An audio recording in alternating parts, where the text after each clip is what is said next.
A solid cylinder a solid cylinder rolls down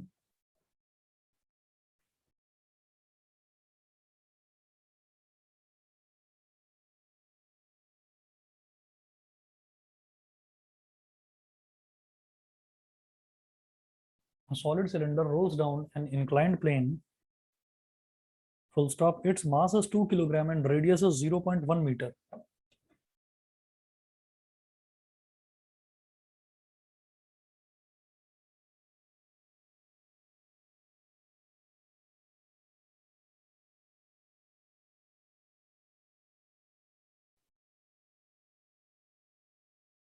Its mass is 2 kg and radius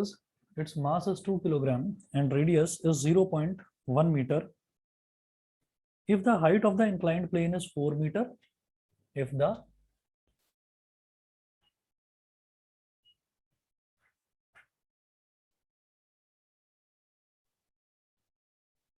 height of the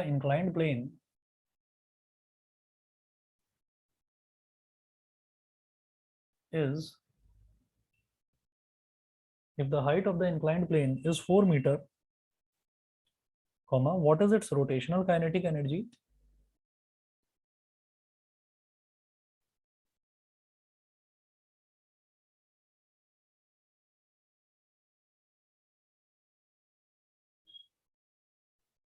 What is its rotational kinetic energy when it reaches the foot of the plane? When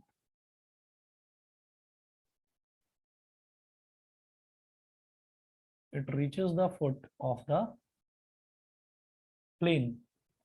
plane जो है वो कैसा है? वो straight horizontal plane नहीं है, inclined plane है, inclined plane है। अब देखिएगा, a solid cylinder rolls down an inclined plane। तो आप ये समझिए कि जैसे मान लीजिए ये एक इंक्लाइंड प्लेन है,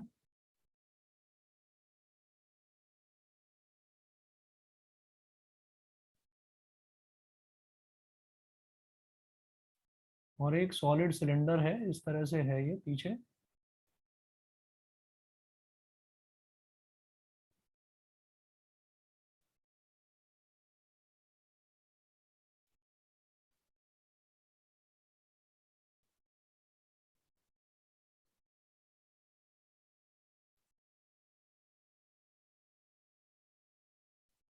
ये इस तरीके से है और ये यहाँ से घूमता हुआ ऐसे ऐसे आ रहा है नीचे। तो इसमें ना दो तरीके की एनर्जी होगी जब ये नीचे आएगा। तो हमने ये देखा है कि जब कोई भी चीज एक जगह से दूसरी जगह तक सीधी सीधी जाती है तो हम उसको बोल देते हैं ट्रांसलेशनल मोशन। और अगर कोई चीज रोटेट करती है अपनी एक्सिस के चारों तरफ तो हम उसको बोलते हैं रोटेशनल मोशन। तो इसमें दो तरीके की एनर्जी लगेगी, एक तो ट्रांसलेशनल एनर्जी भी लगेगी और साथ साथ रोटेशनल एनर्जी भी लगेगी। ठीक है। और जब ये एक हाइट से नीचे गिरता हुआ आ रहा है तो हम ये कहेंगे कि ऊपर से लेकर नीचे तक आने में जो भी इसकी पोटेंशियल एनर्जी होगी वो इसकी पोटेंशियल एनर्जी भी होगी। हम ये देखेंगे कि जो पोटेंशियल एनर्जी है, potential energy is equal to sum of kinetic energy plus sum of rotational energy होता है। ये हमने इस चैप्टर में देखा है। तो वो फंडा हम यहाँ पर यूज करेंगे, क्योंकि इन्होंने पूछा क्या है हमसे, height of the inclined plane is 4 metre. इस इंक्लाइंड प्लेन की जो हाइट है ये 4 मीटर दे रखी है।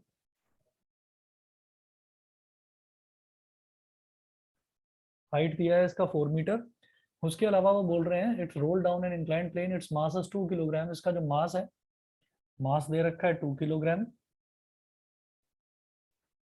And radius is 0.1 metre. यानी कि ये जो इसका जो रेडियस है, इसका रेडियस दे रखा है 0.1 मीटर। हाइट हो गई। What is its rotational kinetic energy when it reaches the foot of the plane. इसका मतलब क्या है कि जब ये रोटेट करता करता करता करता ऐसे नीचे आएगा तो इसकी जो काइनेटिक एनर्जी है, जब ये फुट ऑफ द प्लेन यहाँ पर पहुंच जाएगा तब आपको इसकी काइनेटिक एनर्जी बतानी है। ठीक है। तो हम ये कहेंगे कि किस तरीके से निकाली जाती है काइनेटिक एनर्जी। काइनेटिक एनर्जी तो हाफ mv² होती है। ठीक है। अब उसका वेलोसिटी निकाल पाना इसके रेडियस के हेल्प से, वो कैसे? वो इस तरह से, क्योंकि मैं जानता हूँ v is equal to r omega होता है तो मैं वो वाला फंडा यूज करूंगा। दूसरा रोटेशनल काइनेटिक एनर्जी होती है हाफ आई ओमेगा स्क्वायर। ठीक। तो ये हम यूज करके इसकी रोटेशनल काइनेटिक एनर्जी निकाल सकते हैं। आप नोट करेंगे कि the cylinder has potential energy at the top, comma, the cylinder has potential energy is equal to mgh। Top पर बिल्कुल जो सिलेंडर है, सिलेंडर की पोटेंशियल एनर्जी होगी mgh। ठीक है, इसके बाद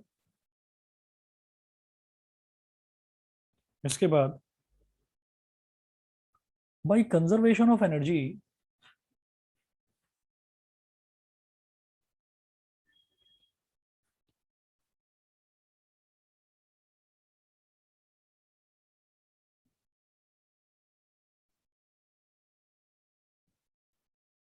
बाय कंजर्वेशन ऑफ एनर्जी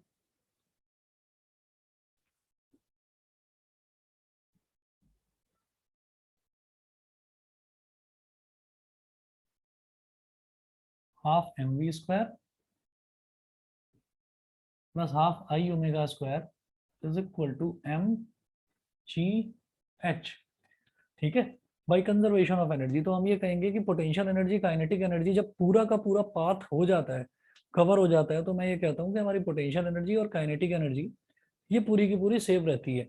कोई भी बॉडी जो है कंजर्व रहती है। कोई भी बॉडी जब ऊपर से नीचे आ रही है तो इसका मतलब उसकी एक जो टोटल एनर्जी होगी वो उसकी पोटेंशियल एनर्जी के इक्वल होगी।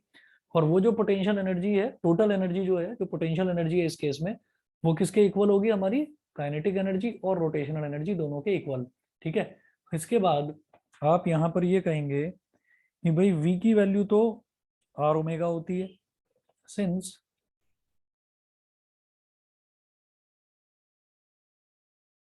v is equal to r omega, since v is equal to r omega, therefore half m, v की जगह डालो r ओमेगा का square plus half I omega square, half I omega square is equal to mgh, is equal to mgh। ये हो गया। दूसरा,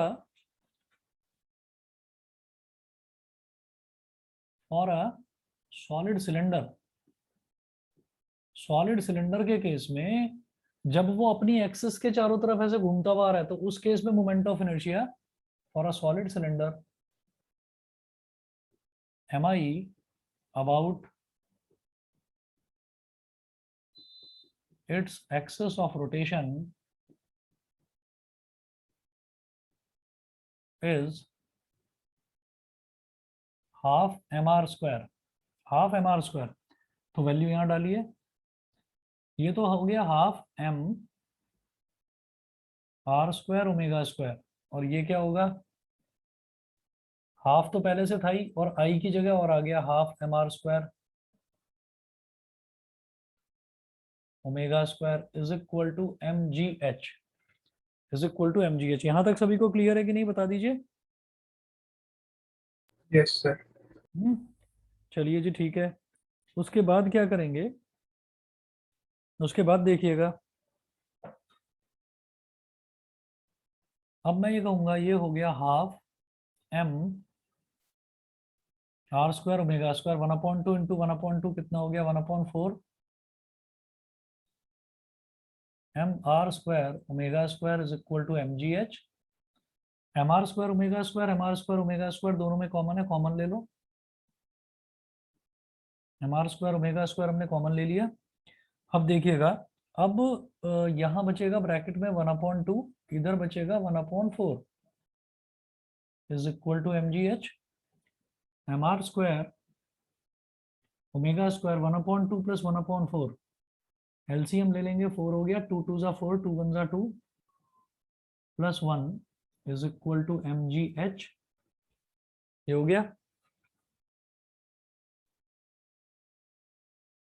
M r square omega square into 3/4 is equal to mgh। यहाँ से m से तो m cancel out हो गया। ठीक है, और ओमेगा स्क्वायर की वैल्यू क्या हो जाएगी? ओमेगा स्क्वायर की वैल्यू हो जाएगी 4gh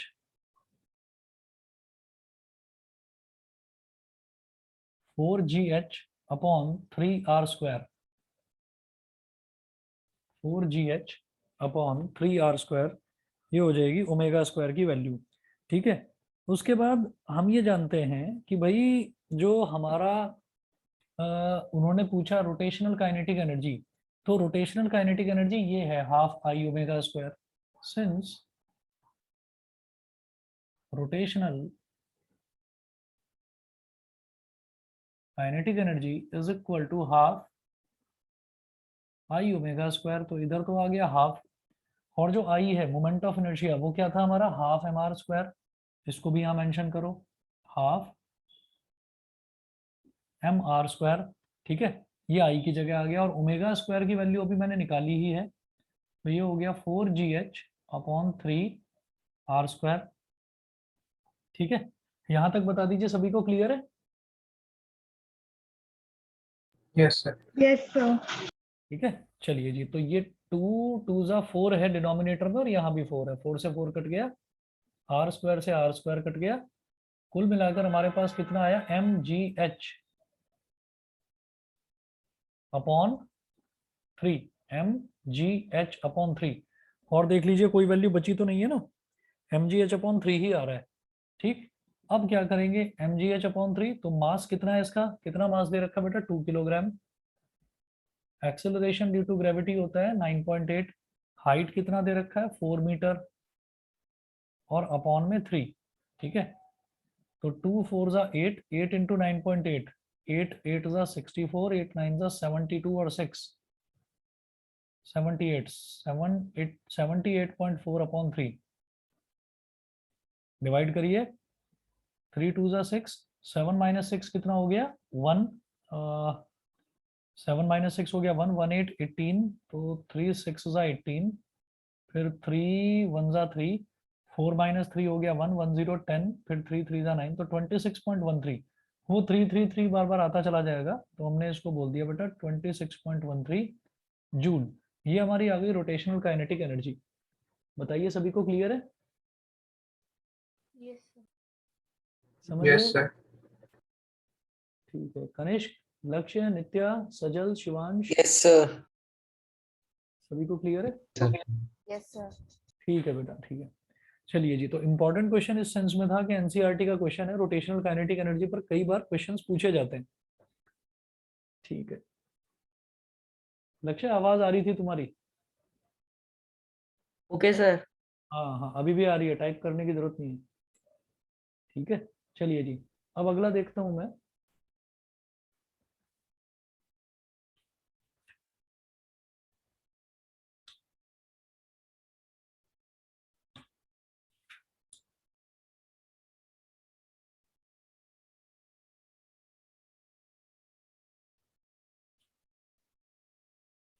चलिए, एक टॉपिक और है, छोटा सा ही टॉपिक है, वो नोट करेंगे, relation between angular momentum end moment of inertia.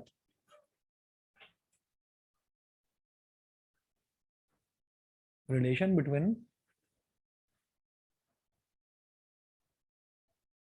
और मैंने आप लोगों को बताया था, मुझे ना पूछ कर बता देना, सिलेबस में से तो कट चुका है, पूछ कर बता देना, रोलिंग मोशन और कंजर्वेशन ऑफ एंगुलर मोमेंटम, ये सिलेबस में है या नहीं है, मतलब आपके स्कूल में कराया या नहीं, सिलेबस में तो नहीं है, वो तो मैंने देख लिया था, स्कूल में कराया गया या नहीं वो मेरे को श्योर कंफर्म करके बता दीजिएगा।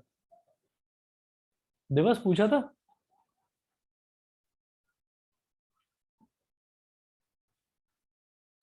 दिवस पता करा था क्या? मैं कह रहा हूँ रोलिंग मोशन और कंजर्वेशन ऑफ एंगुलर मोमेंटम के बारे में स्कूल में पता करा था, करवाया है कि नहीं? सर स्कूल में तो मैं सारे चैप्टर्स पूरे कराए हैं। पूरे पूरे कराए हैं? Yes sir. ओहो, सर ये हमें तब करा दिया था जब ये सिलेबस आया नहीं था। अच्छा अच्छा, तो फिर भी एक बार वेरीफाई कर लेना कि हमको करना है या नहीं करना है, अगर वो तब कराया था ना जब सिलेबस आया नहीं था, तो एक बार वेरीफाई कर लेना, मुझे ओके बता देना याद से। चलिए, अगला टॉपिक नोट करेंगे, relation between angular momentum, moment of inertia sir. And angular velocity. Sir हाँ, सर रोलिंग ऑफ सिलेंडर का क्वेश्चन तो आया था एग्जाम में, तो वो इसमें आता है रोलिंग में। वो रोलिंग मोशन से रिलेट नहीं करता उतना। Okay sir. हाँ, relation between angular momentum, moment of inertia, and angular velocity. Angular momentum,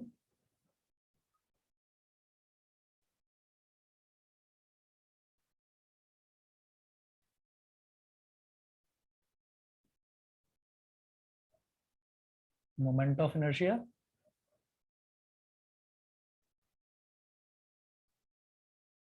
and angular velocity.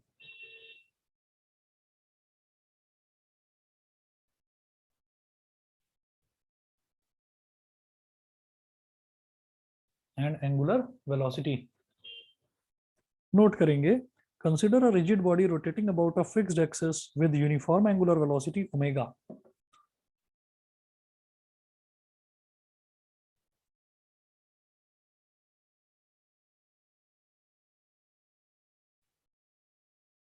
Consider a rigid body rotating about a fixed axis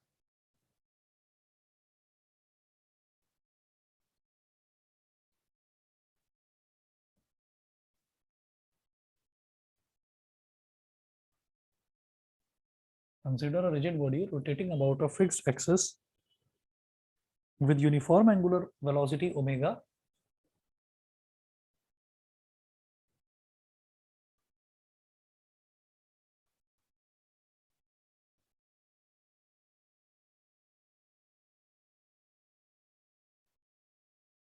With uniform angular velocity omega, the body consists of n particles of masses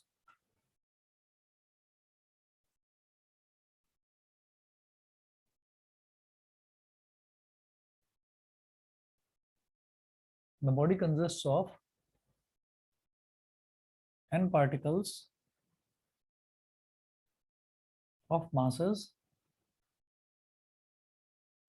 m1 m2 dot dot dot till mn m1 m2 dot dot dot till mn situated at distances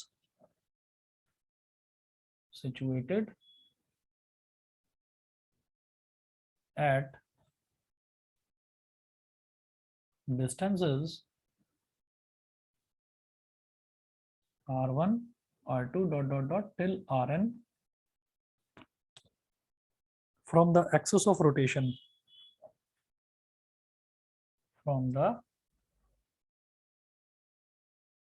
axis of rotation.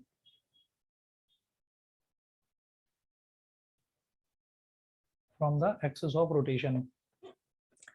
Next point, the angular velocity omega of all the n particles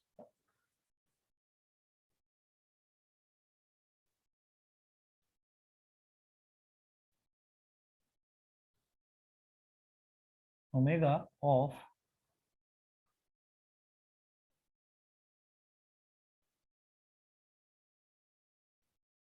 the angular velocity omega of all the n particles will be same, but their linear velocities will be different.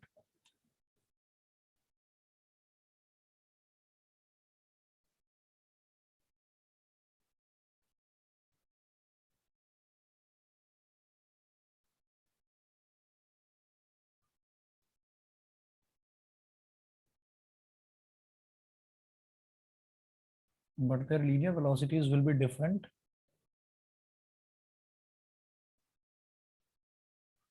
Will be different and are given by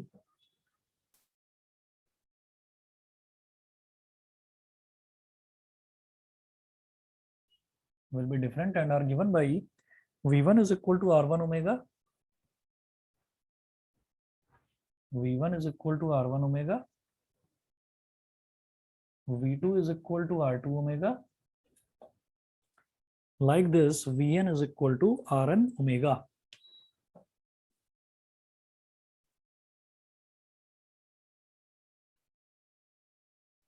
Vn is equal to Rn omega.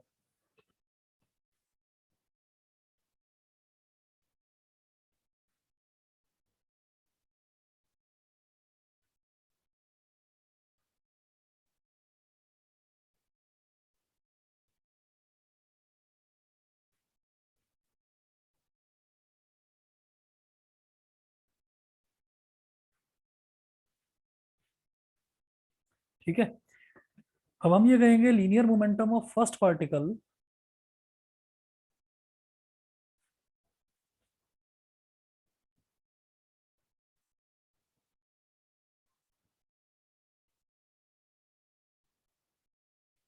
linear momentum of first particle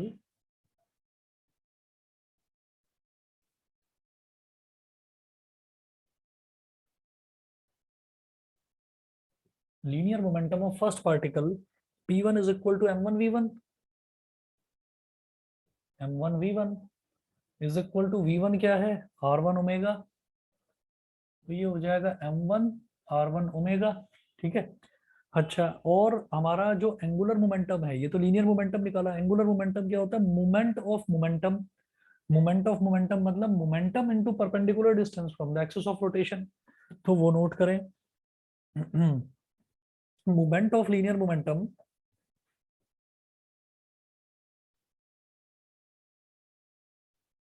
moment of linear momentum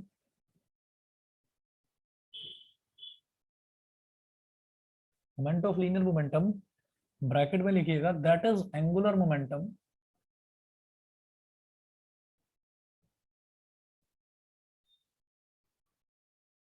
moment of linear momentum that is angular momentum of first particle of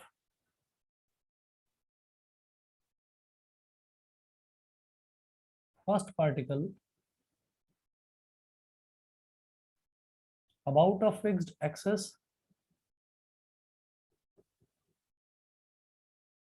bracket में लिख दीजिएगा से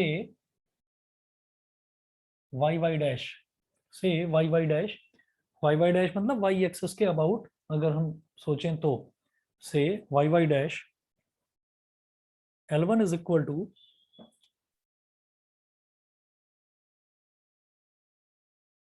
P1 R1। अब P1 कितना है, M1 R1 omega, M1 R1 omega into R1, तो L1 is equal to M1 R1 square omega square, M1 R1 square omega. यहां तक सभी को क्लियर है, बताइए। Yes sir. Yes, sir. Yes, sir. ठीक है, चलिए जी। तो अब क्या करना है हमको, सिमिलरली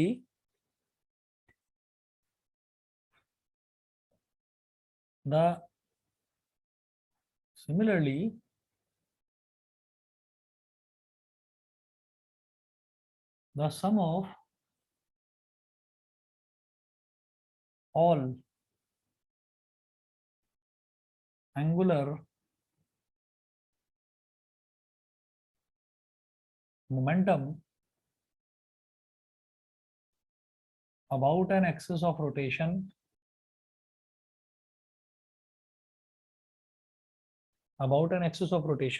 क्या हो जाएगा, L is equal to L1 plus L2 plus L3,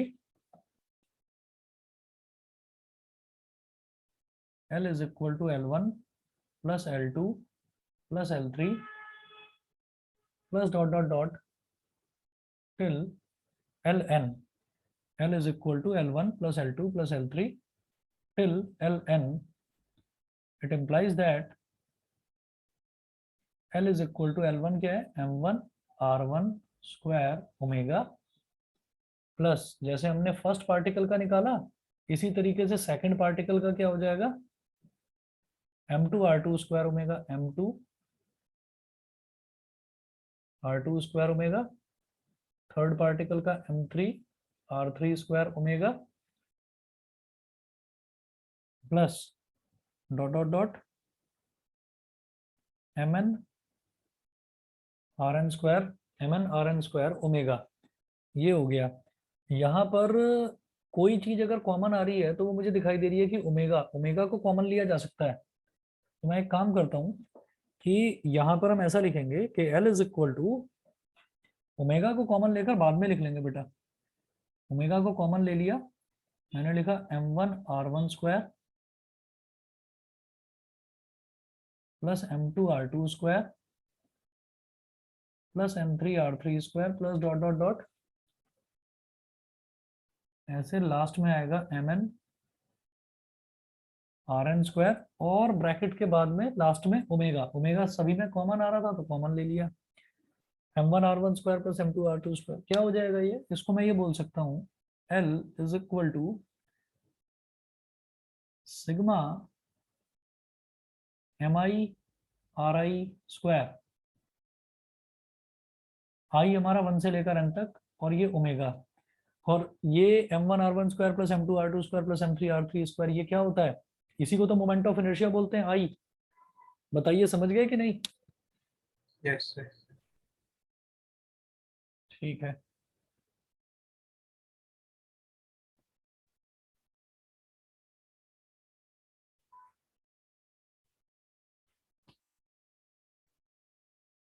अच्छा, आज जब मैथ्स की क्लास थी ना तो मैंने बच्चों को बता दिया था कि वर्क एनर्जी एंड पावर का जो हम टेस्ट लेंगे वो टेस्ट आपका मंडे को लेंगे, ठीक है ना, तो प्रिपेयर रहिएगा उसके लिए, और एमसीक्यू बेस्ड टेस्ट होगा। तो यहाँ पर मैं ये कहूँगा कि ये आई के बराबर होता है, अरे टेस्ट होगा मंडे को, ये सबने सुन लिया? Yes sir. बाकी बच्चे बता दें? Yes sir. ठीक है, चलिए जी, ठीक है, आगे देखते हैं। L इज इक्वल टू हो गया I omega, therefore L is equal to I omega. तो ये angular momentum, moment of inertia और एंगुलर वेलोसिटी, इन तीनों में रिलेशन, angular momentum, moment of inertia and angular velocity, L is equal to I omega. ठीक है, उसके बाद एक क्वेश्चन देखेंगे जिसमें इसकी जरूरत पड़ सकती है फॉर्मूले की, नोट करें। एन ऑटोमोबाइल, और एनसीईआरटी का क्वेश्चन है ये, an automobile moves on a road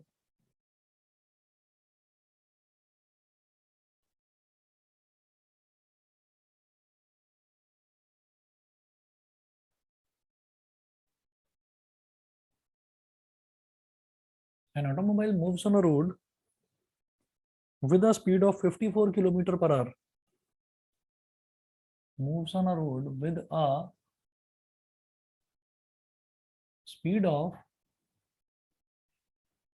54 kilometer per hour. An automobile moves on a road with a speed of 54 kilometer per hour, full stop. The radius of its wheels is 0.35 meter.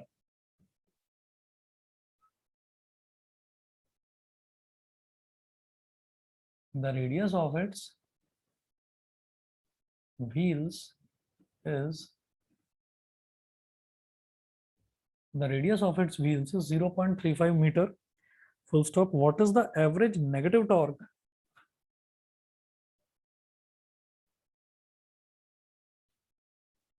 What is the average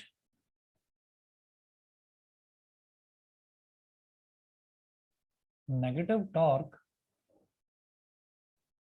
What is the average negative torque transmitted by its brakes to a wheel? Transmitted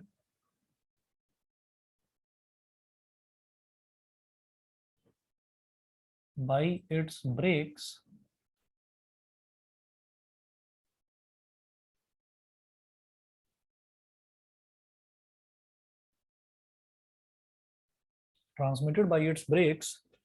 to a wheel if the vehicle is brought to rest in 15 seconds.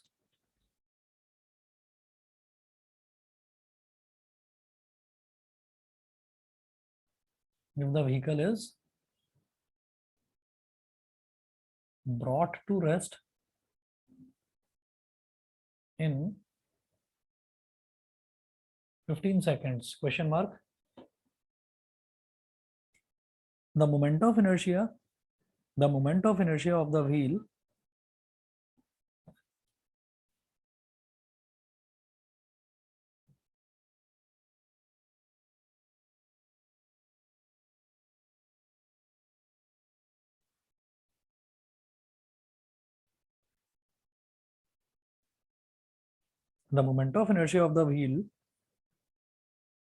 about the axis of rotation is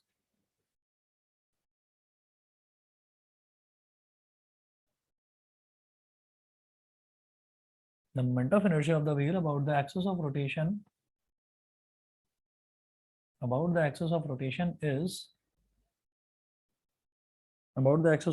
is 3 kilogram metre square, 3 kilogram metre square, ठीक है। वो क्या पूछ रहे हैं, what is the average negative torque transmitted by its brakes to a wheel if the vehicle is brought to rest in 15 seconds. तो मैं एक चीज जानता हूं, जैसे यहाँ पर हमने एंगुलर मोमेंटम देखा L is equal to I into omega, ऐसे ही हम टॉर्क का एक फॉर्मूला देख चुके हैं, टॉर्क होता है आई इंटू एल्फा, ठीक है। तो मुझे मोमेंट ऑफ इनर्शिया पता चल जाए और एल्फा पता चल जाए। एल्फा क्या है कि जब हम ब्रेक्स लगा रहे हैं तो एंगुलर एक्सेलरेशन एल्फा होता है, तो जब हम ब्रेक्स लगा रहे हैं तो हमारे पास एल्फा हम कैलकुलेट कर सकते हैं, कोई प्रॉब्लम नहीं आएगी उसमें। तो वो चीज हमको करनी है, देखिएगा किस तरीके से करेंगे। यहाँ पर जो जो डेटा दे रखा है पहले पहले वो डेटा नोट करते हैं। यहाँ पर ब्रॉड टू रेस्ट की बात कर रही है, an automobile moves on a road with a speed of 54 kilometre per hour. तो इसकी जो अभी की जो इनिशियल वेलोसिटी है वो दे रखी है 54 किलोमीटर पर आवर। तो यू है 54 किलोमीटर पर आवर, 54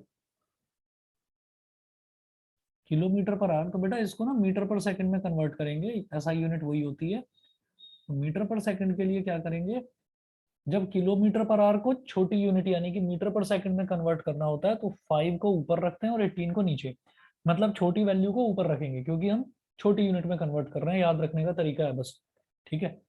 18 वन सा 18, 18 थ्री सा 54, तो 3 5 सा हो गया 15 मीटर पर second, and it is finally brought to rest. तो इसका मतलब क्या है कि इसकी जो फाइनल वेलोसिटी है v, that will be 0 metre पर सेकंड। तो u हो गई 15 मीटर पर सेकंड और v हो गई 0 मीटर पर सेकंड, u है और v है। अब इसके बाद हमें r भी दे रखा है, तो इसकी हेल्प से मैं ये निकाल सकता हूं कि भाई हमारी जो एंगुलर वेलोसिटी है मतलब ओमेगा, ओमेगा मैं निकाल सकता हूं।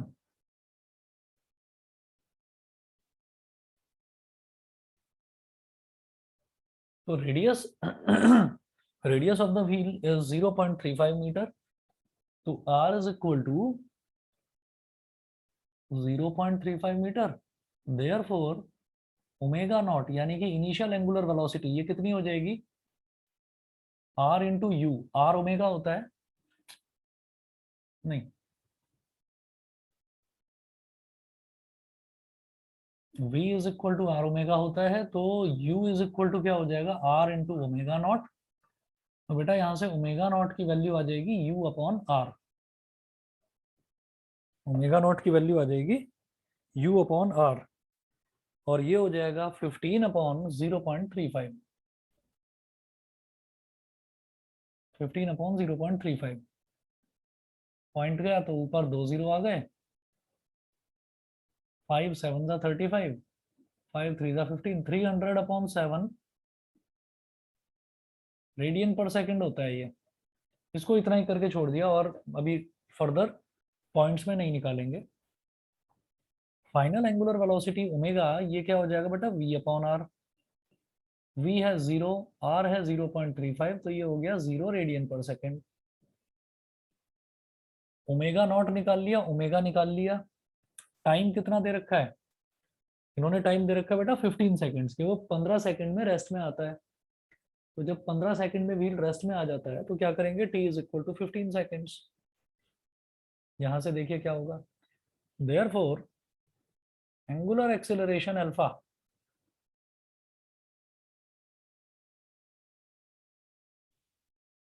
ये कैसे, वही फर्स्ट इक्वेशन ऑफ मोशन क्या होती है, omega is equal to omega naught plus alpha t, यहाँ से अल्फा निकाल लेंगे, alpha is equal to omega minus omega naught upon t. Omega कितना है 0, माइनस ओमेगा नॉट कितना है 300 अपॉन 7, अपॉन टी कितना है 15। तो ये हो जाएगा माइनस 300 अपॉन 7 डिवाइड बाई 15। अब इस तरफ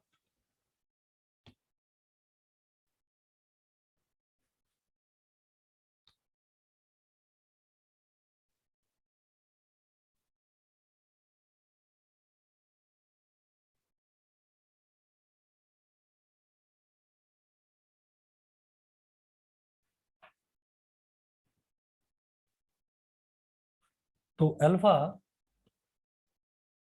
is equal to -300/7 multiplied by 1/15। 15 2 जा 30 और ये हो गया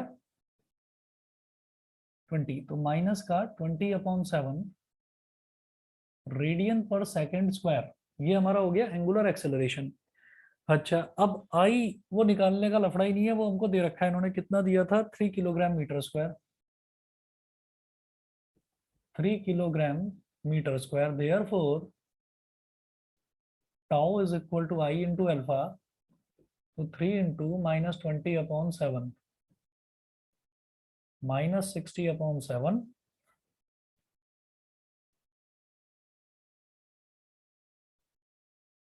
-60/7 किलोग्राम मीटर स्क्वायर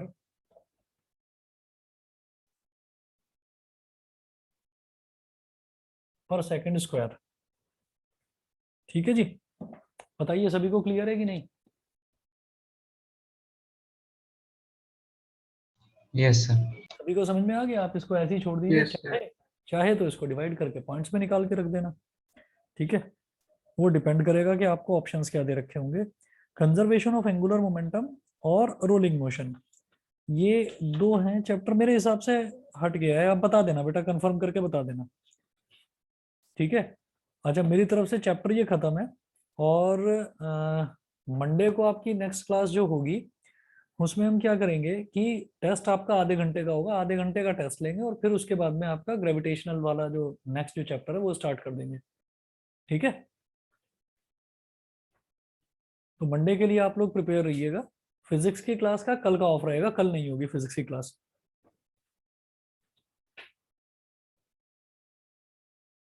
अरे टेस्ट के नाम पर आवाज नहीं आ रही उधर से किसी की, सबने सुन लिया ना? भव्या, देविना, दिवस, कनिष्क, यस सर, यस। है ना? मंडे को टेस्ट है, तो मंडे को जो आपका टाइम है उसी टाइम में शुरुआत में, बल्कि 15 आधा घंटा भी नहीं, 20 मिनट का ही टेस्ट है, 20 मिनट का आपका टेस्ट है, और उसके अलावा जो टाइम बचता है उसमें हम नया चैप्टर अपना ग्रेविटेशन वाला स्टार्ट कर देंगे अगला।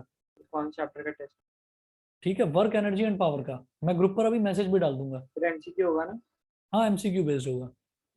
ओके। ठीक है, चलिए जी, और मैथ्स के लिए मैंने बता ही दिया था कि कल दोपहर 12 बजे का टाइम है आपका। कौन सा चैप्टर? मैथ्स का टेस्ट नहीं है, मैथ्स की कल क्लास है दोपहर में 12 बजे। Okay sir. ठीक है, और इसका वर्क, एनर्जी एंड पावर का है परसों। चलिए जी, ओके थैंक यू सर।